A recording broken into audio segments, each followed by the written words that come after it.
Welcome to episode 27 of the LorainCounty.com Business Insights Podcast. I'm your host, Ed Skimmon, and today we're talking with Nicolle Bellmore Pierse, Executive Director of the Lorain County Office on Aging.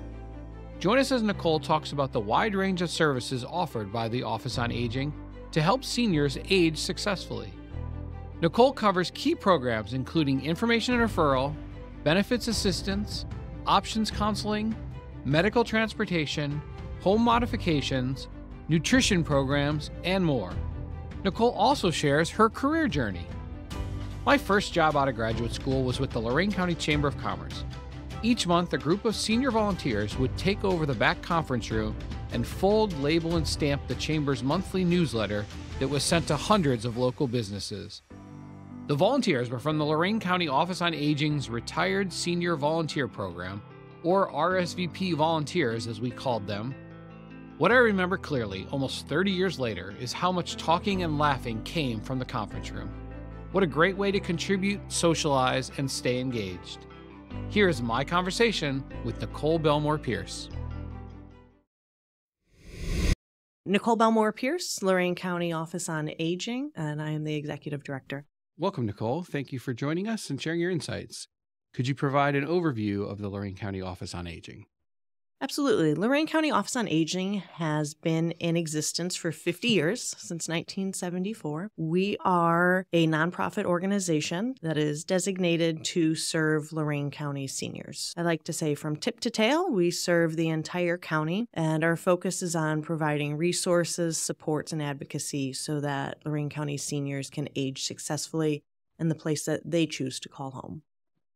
Could you talk about the services that the Office on Aging provides for seniors and the benefits that the seniors receive? We have a number of services. I think it usually surprises people to know how much that we are able to accomplish here.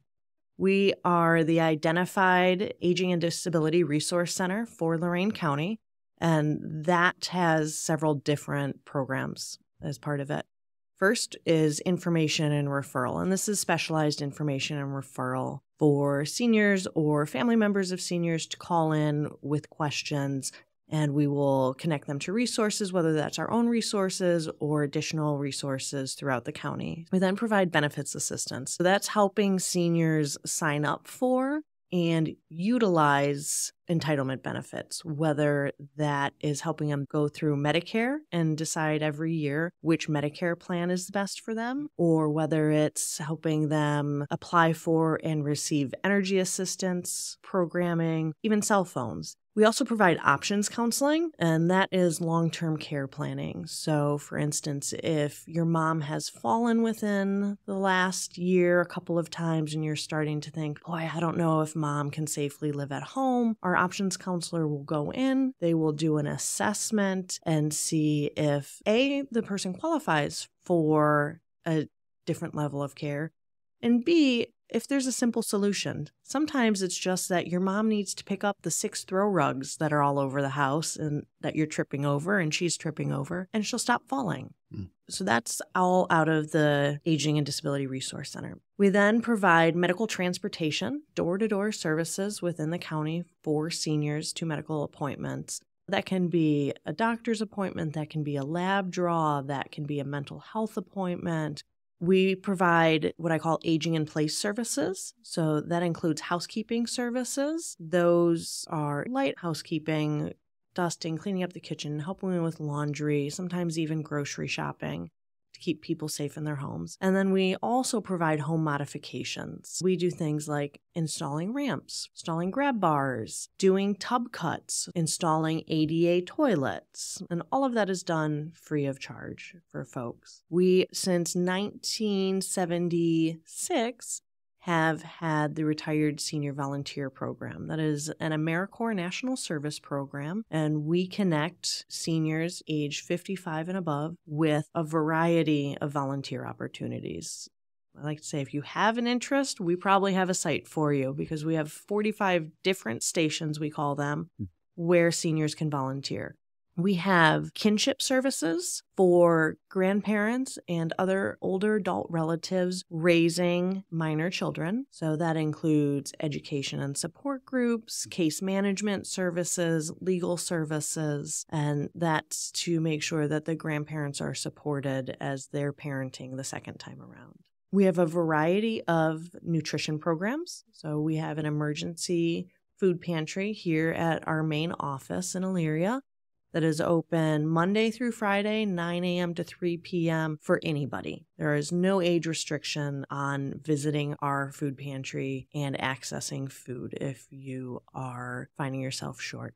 We do have a few nutrition programs that are specific to seniors. That includes the senior home-delivered commodities boxes. So those are non-perishable food items that we deliver once per month to people who are homebound. We also have a restaurant voucher program. We've had a partnership with Blue Sky for almost 20 years, where we provide a voucher to seniors and they are able to take that voucher then and go to Blue Sky and order off a dietitian approved menu that meets a third of their daily nutrition requirements. It helps seniors get out into the community and socialize, and it also supports local small businesses. And then we have what we call support services. And that's a mishmash of just, you got a weird letter in the mail and you don't understand it. Bring it to us and we help interpret it for you. It also includes things like educational workshops. So we hold a variety of educational workshops throughout the year. Every year we have a senior expo in the fall where we bring a variety of vendors in. It's almost like senior trick-or-treat. They're able to learn about what folks in the community are doing. That's held at the college every year, and it's always a great event. Could you talk about the value that the Office on Aging provides that accrues beyond the seniors that you directly serve? How does the community and the county residents benefit from all the work that you do? Seniors are the most healthy when they remain in their homes and contribute to the community positively. And that's what we want to do, is help seniors who have this wealth of knowledge that they've accumulated over the years be able to remain in their home where they feel safe, where they are the most healthy, and continue to engage in the community, right? So by doing a home modification and installing a ramp, we're able to ensure that people can leave their house. And it sounds so simple, but imagine not being able to navigate the stairs and therefore being confined to your home and not being able to go to the grocery store, not being able to meet a friend for lunch, not being able to go to the church service that you've been participating in for 60 years. We're able to help seniors and their families do that. Our services relieve the burden on family members. I talked about the medical transportation. If I have to take off of work 5 times a month to get my mom to a doctor's appointment, I'm not contributing to my employer. I'm also burning out as a caregiver. So we're able to relieve that caregiver stress in many ways. And then with our volunteer programs, again, that wealth of knowledge that seniors have accumulated, people want to give back to the community. Nobody wants to go and sit in their home for the last 30 years of their life. It's supposed to be the golden years, and we provide opportunities for people to do that. And so many of our nonprofits rely on that volunteer contribution. How is the Office on Aging funded? There's a big misconception that Lorain County Office on Aging is a government agency. And we're not. We are a nonprofit, so we rely on grants, individual contributions. A significant portion of our funding comes through the Older Americans Act, which is a congressional allocation. So that's where a big chunk of our funds come from. But we rely on those grants, those special events that we hold, and donations to keep open and providing our services. How do you define success at the Office on Aging? What metrics do you use to measure your progress towards your objectives? For us, success is seniors being able to age in the place they choose to call home. And that is different for everybody. You may choose to call home the place that you raised your family in. Somebody else might choose to call home their daughter's house. For others, it's an independent living facility or a nursing home. It's really about meeting the individual's needs and what their goals are. Going forward, what trends do you see in senior services, both nationally and locally, and how is your Office on Aging adapting to meet these changes? We know that baby boomers are aging, and the trend nationally is for America as a whole, Ohio and Lorain County, to tip to an older society. Younger folks aren't having babies at the same numbers as previous generations did, so it is tipping to an aging society. 26% of Lorain County's population is currently over the age of 60. That is a larger percentage than our surrounding counties and the state percentage. We also know that by 2050, the population of oldest old, that's those 85 and older, is going to double. The average age of our clients here at the Office on Aging is 74 years old. We know that as people age, they need more supports to remain in the home that they choose. So those additional supports become more costly. So we know that the demand for our services is only going to increase in the future. That is why we've put in place new programs like the home modification program. It's why we're exploring different models of service delivery in a more wraparound manner so that we can ensure that we are meeting that demand for service. Let's switch over and talk a little bit about you. What's your background and what led you to the role of Executive Director of the Lorain County Office on Aging? I grew up in Parma and went to college for social work in Erie, Pennsylvania at Mercyhurst University. Returned home to Cleveland, which was always the plan, and went to Case, received my master's degree. In college, I started working with adults and children with developmental and intellectual disabilities, and we were seeing a surge in adults with disabilities aging. So that is where I got that interest in aging, as I was seeing people navigate for the first time what it meant to be a senior. I was with an agency called Welcome House for a number of years, through college, through grad school, through marriage and my first baby. And then I topped out where I was at that agency and was looking for a new challenge and somebody who really likes continuous challenges.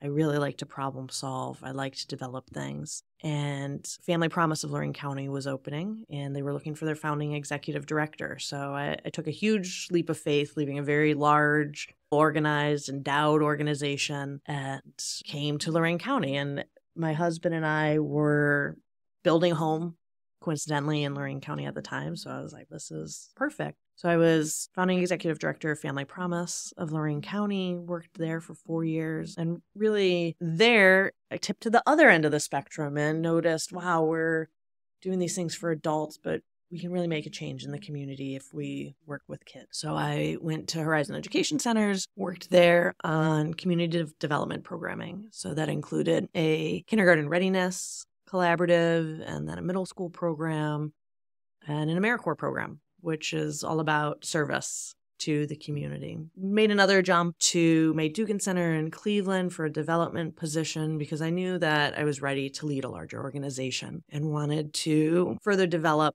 my development skills in terms of fundraising and what it means to put together that back-end structure of organization. Did that, but boy, did I miss Lorain County when I went to Cuyahoga County. In Lorain County, we just work so well together as agencies. The resources are limited here. Our funding dollars are limited. So in many ways, we don't have a choice but to collaborate and work together. But it's so wonderful the way we're able to do that, the way we're able to just pick up the phone and say, hey, I've got this person here. I can't provide this service, but I know you can.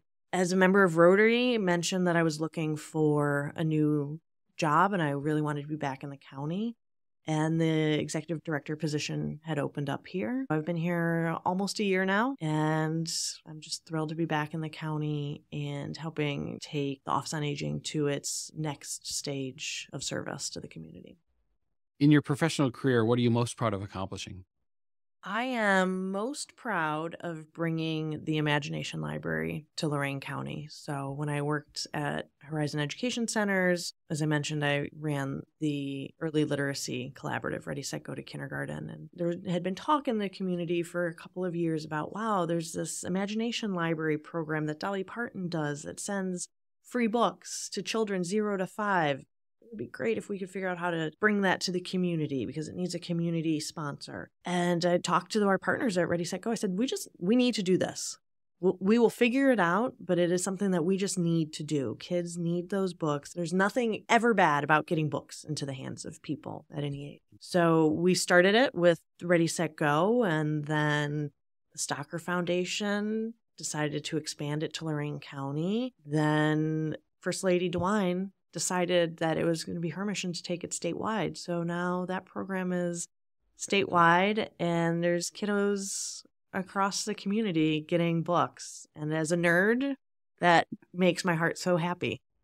Going forward, what are your personal goals and what do you still hope to accomplish? I want to see the Office on Aging really make that next leap, right? And keep up with the increasingly large demographic of aging folks. That means putting a solid, diversified funding platform in place, really getting the word out to the community about what we do and how our services benefit seniors as well as their families. And one day I'd like to learn sign language, just to throw something else in there. Outside of work, what are your hobbies and interests and how do they help recharge you? I have 2 teenage girls, 3 Labradors, 3 cats. It's always chaos in my world. As I said, I'm a big nerd, so I love to read. I always have a book in my hand on me, taking part in book clubs. That's something that I do quite a bit. I also learned to crochet last year, so I really like to crochet as well. That I find is really good during webinars. Also, my daughter rides horses, and you're at horse competitions for like 18 hours at a time, but your kid only rides for 7 minutes, so crochet has saved my sanity during those competitions. And I like to travel. I'm always down for an adventure. I'm one of those people, oh, you want to get in the car and go? Yeah, let's get in the car and go here. Finally, where can people get more information on the Office on Aging and connect with you? Our website is www.lcooa.org. The other way to connect with us and get the most up-to-date information is Facebook. We are constantly updating our social media, and that is probably the best way to track what's going on here. And of course, our senior years newspaper. So we have a senior years newspaper that we publish 11 times a year that has all of the information you could possibly want about what's going on for seniors, helpful articles, different resources, recipes, games, what's coming up at local senior centers and in local communities, what the library's got going on, what the health department's doing. So that's a really great way. You can subscribe and receive the physical paper copy of the newspaper, or if you visit our website, you can subscribe and receive a digital version of the newspaper. Thank you, Nicolle, for joining us and sharing your insights. Thank you for having me.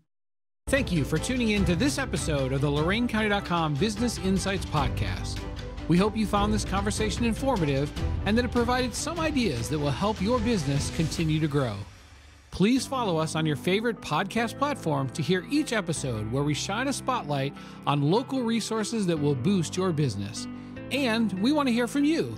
Email ed@loraincounty.com to share your feedback and topic